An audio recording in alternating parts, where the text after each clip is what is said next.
আসসালামু আলাইকুম। কেমন আছেন আপনারা? আমি অনেক ভালো আছি, আলহামদুলিল্লাহ।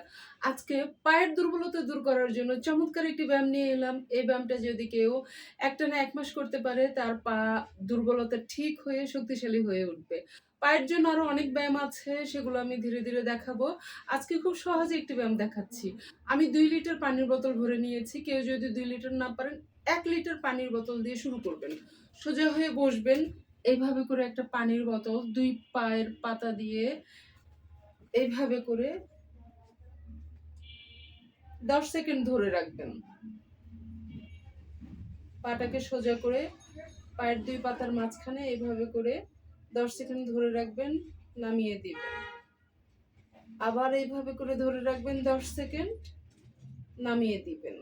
এইভাবে করে ৩ বার করবেন। রাতের বেলা ১ বার করবেন। ৩ বারে ১ সেট।